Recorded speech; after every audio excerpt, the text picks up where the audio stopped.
So why are you not losing fat even though you're tracking all your food? Well, most people will eat clean most of the time. Let's say Monday to Friday most of the time.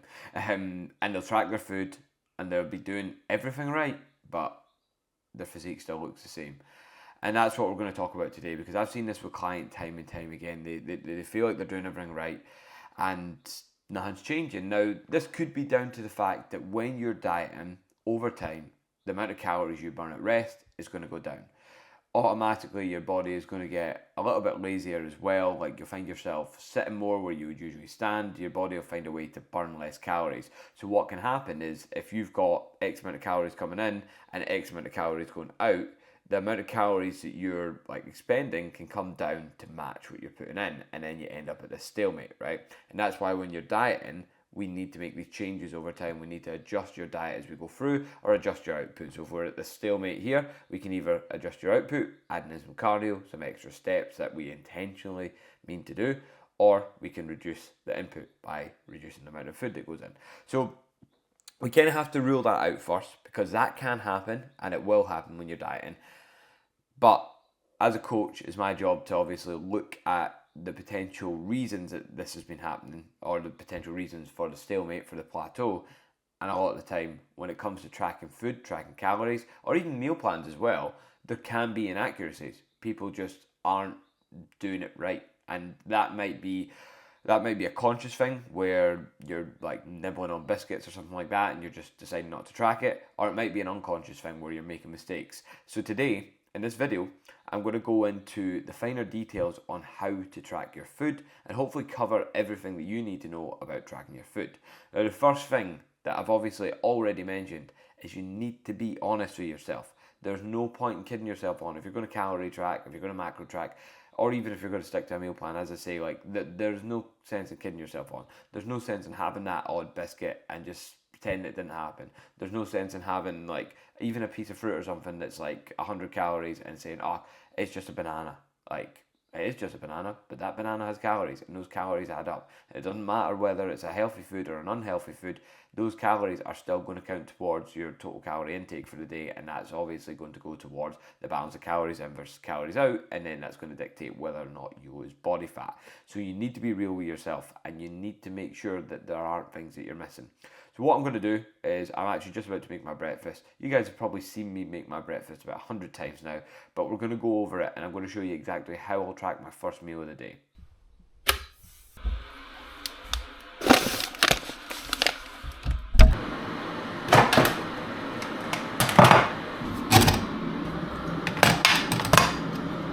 Okay, so this is a fairly simple meal. We're having some porridge oats, but I'm going to show you nonetheless.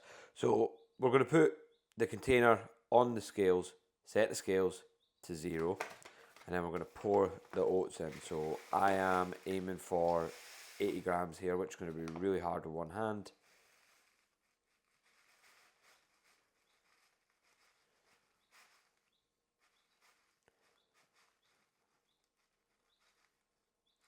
Okay, so there we go. 79, we'll take that. Now, I've been tracking calories for years, right? But what I'm going to try and do is I'm going to try and eyeball this to show you how far off you can be, right? So this is, obviously this bowl's set to 0. What I'm going to do, try and eyeball 80 grams of oats. It would have made sense if I used like the same size bowl, just like for reference sake. But anyway, it's a different shape, isn't it? So it's going to make it harder. I think that looks a little bit too little. Hopefully I'm not too bad at this, to be fair. 80 grams. Does it feel like 80 grams? Okay, so 101. So I'm about 20 grams out. So we're talking like 80 calories, roughly, out worth of oats. 80 calories a day, you do that 7 days a week, that starts to add up. So it goes to show you, I mean, I've been tracking calories, or on and off anyway, since about 2013. So what's that? It's like 12 years. That's sad, isn't it? But like, even though I've been doing it that long, even though I've been weighing food out for that long, I still can't perfectly eyeball it. So no one's going to be able to perfectly eyeball it. So when it comes to losing body fat, we want to be as accurate as possible with this stuff. So that means weighing our food out where possible. Now what I'm going to do is I'm going to track that. So I'm going to go into Macro Factor. I'm not just having 80 grams of oats, by the way. I'm having that with 2 scoops of protein powder. So I'll go on and I'll find oats. Oats generally come up as a raw weight, which is fine. We've weighed them raw. We wouldn't weigh oats cooked. That would just be ridiculous because obviously we don't know how much water that's going to absorb or how much water you're going to put in it. By the way, I cook this with water. I think that's something I forgot to mention. I flicked the kettle on for a little video clip, and then I forgot to film me actually pouring the kettle in. So that's a pretty pointless video clip. I don't even know if my editor will use it now. But like so I'm having the oats just with water. There, soaking it up. What I do is I just pour the kettle right into it. I'll let that soak up a little bit and then I'll add 2 scoops of protein later. If you're having oats with milk, if you're cooking oats with milk, you need to track the milk. You can't just leave that. You can't just forget that. So 80 grams oats, 311 calories. That seems about right. If you're unsure, because the other thing is these calorie tracking apps, they're not always right. There can be mistakes with that, so always double check it if you're not sure. You can double check it against Google. I like to use like Tesco or Sainsbury's as well. A lot of them have got like the nutritional information on their website, so you can type in Scott's porridge oats, for example, into Tesco, and it comes up and shows you the calories and macros. Okay, and then we'll have 2 scoops of protein powder with that, 30 gram scoops. This is something I don't weigh out because like the scoops generally aren't too bad, but again, they could be off. Who knows? So if you want to be like really accurate and if you find you're really having trouble, you might want to start weighing those things just to double check. Okay, so out of interest, I am going to weigh a scoop of whey. Yeah, a bit confusing that, isn't it? So 1 scoop should be 30 grams. So let's just see. This is about the last scoop of this flavour. Make sure we get it nice and full. What do we think? Is that a fair scoop? It's not really actually. Look at that. Fucking big gap in it. Let's get it right in there. Pack it right in. Oh, you can't. Which, to be fair, that's not the way most people are taking a scoop, is it? Like, most people are taking a scoop and not even looking at that. Probably turn the scales on. Move the spoon out of the way. 32 grams. So when you pack it in, it's all right. But actually, I wonder whether that first scoop I took out there, I mean, it definitely wouldn't have been 32 grams. So there you go. So yeah, don't trust your fucking scoops. Make sure you get plenty in it. I don't think that's something like, again, if it's like, 25 grams, it's not going to make that much of a difference. Earlier, I showed you guys me tracking my breakfast. It was a pretty straightforward meal to track, to be honest, but I just wanted to show you guys the process of weighing your food and tracking it into MyFitnessPal and just the way that I go through that, okay? Now, one of the most common mistakes that I come up against is people getting mixed up between cooked weights and uncooked weights. And I'll be honest, it can be a bit confusing. So make sure you're paying attention right now, because this, as I say, can get a little bit confusing. So I've went to the hassle of cooking all this food for you guys, which I'll probably eat this rice later, to be fair. But so it's not going to waste, at least. But this rice here is 100 grams of cooked, or uncooked, sorry. I can't even get it right. There we go. This is 100 grams of raw weight rice, okay? So I weighed this raw and then cooked it, okay? And this is 100 grams of cooked rice. So I weighed this cooked, right? So what is the difference between the two? Well, obviously, as you guys can probably see, that there's a lot more food in this bowl. So the 100 grams raw is a lot more food because it absorbs the water and obviously it expands, right? So it's going to be more than 100 grams once it's cooked. The 100 grams of cooked weight rice, right, is going to be less. So we've got about 150-ish calories here. We've got about 350-ish calories here, okay? Round about there. So basically we've got more than double the calories in this one. But what I often see is people are eating this, but tracking for this. So they're literally having more than double the calories that they're accounting for. So let's just say someone's on 2,000 calories a day and they're putting in 100 grams of rice, which they're weighing raw, but they're tracking for the cooked amount. Well, actually, they're not having 2,000 calories a day. They're having 2,150 or whatever. They're having an extra 150 calories at least per day, okay? Don't quote me on my maths because that's not the strong point. And that's not the point in this video, okay? Kind of is, but it's not the exact point. Now, I've also got some chicken. We've got some nice raw chicken here. Don't know why I didn't cook this, but anyway, we've got some nice raw chicken there. It's a fucking horrible looking thing, raw chicken, eh? Like, so good when cooked, but not so good when not cooked. And this 100 grams of cooked weight chicken comes in about 230 calorie-ish, right? And this 150, sorry, did I say 100 grams? There's 150 grams of uncooked chicken, 230-ish calories. This 150 grams of raw weight chicken is closer to about 160 calories, okay? So again, bit of a discrepancy, around 70 calories there. If we're getting these two confused, that's another 70 calories per day. From that one meal, we could easily be up 200, 220, 230 calories a day. We could be eating extra. Again, add that up over a week, you do the maths, it starts to become a lot. And that in itself could be enough to pull you out of a deficit. You may just be getting one meal wrong, but it's pulling you out of your calorie deficit. So I always say, when you can, when you're prepping from home, when you're cooking from home, I want you to track raw and weigh raw, or weigh raw and track raw. So if you're making rice, you get the raw rice, you get the pot, you set the scales to 0, you put 100 grams raw weight rice into the pot, and then you go into MyFitnessPal, Macro Factor, Chronometer, whatever you fucking use, and then you type in rice raw, 100 grams. Simple as that, okay? And that just keeps it right. And again, 100 grams of raw rice should be around about 350 calorie-ish. So again, that just keeps things right, and it's a lot more accurate. When you're tracking cooked weights, if you take 100 grams of cooked weight rice, well, you have no idea how much water that's actually absorbed. So it's never going to be that accurate anyway. So when we weigh raw, track raw, it's going to be a hell of a lot more accurate, and it's going to help make sure that you're not going to hit a plateau with your fat loss. Now, there was a couple of other points I wanted to make in this video just before I wrap it up, and I wanted to talk about like when you're eating out or when you're eating on the go. Now, when we go to places like chain restaurants, nowadays there's nutritional information on the menu, so there's like the calories on the menu, right? I'm going to like tell you something that's probably going to upset you. This can be up to 70% off. Okay, so don't just blindly trust what the menu tells you. Now, it's a great guide, it's a great place to start, and it's better than not tracking anything, but ultimately you need to use your own due diligence. So when we're calorie tracking and when we're figuring this shit out, I think we've got to use it as a learning curve. So when we looked at that chicken we had there, if I had chicken with me, it'd be a good prop here, but when we looked at that chicken over there, that 150 grams of cooked weight chicken, right?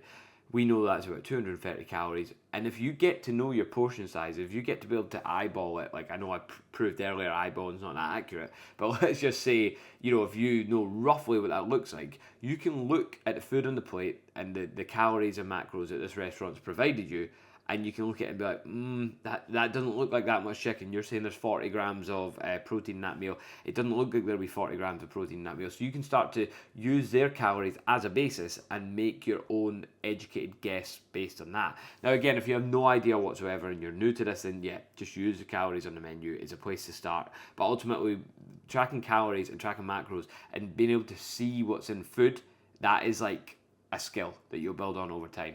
And that's why I always say to people, like, even in situations where you can't track because you don't know how many calories are in things, I think it's always good to try and figure it out, whether that's with use of a coach like myself. Like a lot of my clients will send me pictures of food and I'll help them break it down. And again, that's exactly what I do. I break it down into the singular ingredients and try and guesstimate the portion sizes. I think doing that is very good because it creates an awareness. You might look at something, for example, I don't know, let's just say a burger, and be like, oh shit, look how dense in calories that burger is. I'm not going to have that again. So again, it's a learning curve. And the more you track these things and you have an attempt at it and you have a go at it and you try your best to learn, then the more you're going to be able to see what's inside food without having to really think about it. So that was a really important method I just touched on there, the build it yourself method, where, as I say, if you're having a burger, you would go into MyFitnessPal and you'd put bun, burger. Again, you could just go into like Tesco, for example, and use burger buns off Tesco. You could use burgers off Tesco's butcher section, and then whatever else could be in there. Cheese, you could the sliced cheese, for example. What else goes on burgers? Bacon, things like that. You could add all them ingredients in individually, and you can start to build it yourself. So you can use your own due diligence.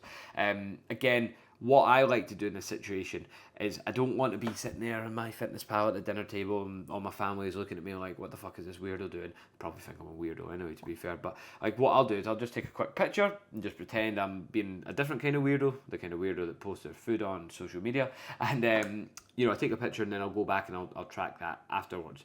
Again, I always say to my clients, so if you're going to a restaurant, you want to have a think about what you're going to eat, especially in a fat loss phase, in advance, so that you can start to guesstimate what the calories might be for that meal, or leave a certain amount of calories for that, so that you can work your day around it. Again, eating out, if it tastes amazing, it's probably going to have a lot of oil, it's probably going to have a lot of cheese or a lot of butter or something like that. So if you're unsure, I would always add another 20% of the overall calories, just to buffer it, right? So if something's, again, let's just say for simplicity's sake, it's 100 calories, we're going to add on an extra 20 calories. If it's 1,000, we're going to add on an extra 200 calories, just to be safe, okay? Because again, chefs do not care about your goals. They don't want you to get shredded, they just want to feed you and they want it to taste good. The other thing I wanted to mention before I stop talking about this is when someone else cooks for you. So chances are, me and James were talking about this the other day, chances are that if someone is cooking for you a lot, you live with them, right? So you have that conversation. Again, my missus, I've been ever since I've been with my missus, I was bodybuilding at the start. I mean, I'm still bodybuilding, but I was competitively bodybuilding back then. So she knew everything needed to be meticulously measured out. And ever since, she's measured out our dinners. So whenever we're having dinner or whatever, I'll say, oh, what do we have tonight? She'll say, 75 grams pasta, 125 grams of beef mince, and, whatever else that comes with that, the sauce or whatever that comes with that. She measures it all out. So again, it's just a case of having that conversation with the person that's cooking for you and asking them to just be considerate of your choices. And I think, again, it's forward planning there too, knowing what meals you are going to have together, because again, if you're calorie tracking, if you're trying to lose body fat, you're going to want to plan things in advance as much as possible. Don't just try and do it as you go along, because chances are you'll fuck up at some point. But yeah, having that conversation with them definitely helps, and it's more efficient too, because then, Sophie's actually food shopping right now.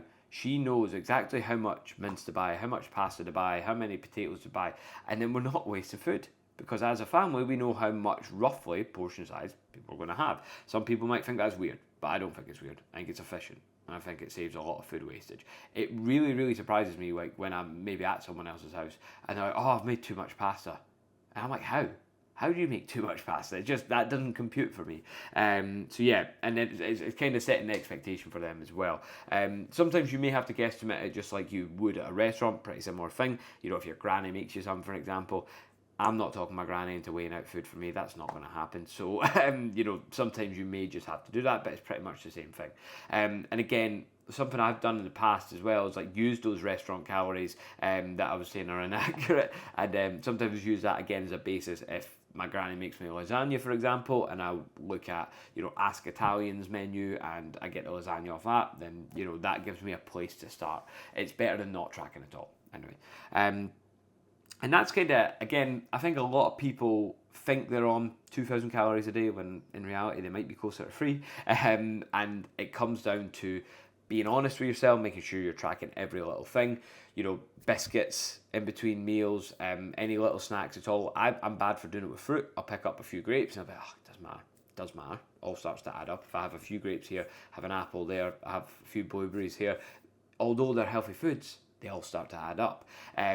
Sugary drinks, alcoholic drinks, cooking oils, sauces, all these things need to be tracked. They can't be left, okay? If you miss things out, these calories can add up so easily. So just for the sake of being accurate, just track everything. Track every little thing, okay? Even your vegetables, even your green veggies. Just, if you want to be safe, track them all. And if you're not losing fat, track them all. Because I guarantee you, there will be something you're missing. If you're on a low amount of calories and you're not losing body fat and you're doing enough activity, there's probably something you're missing.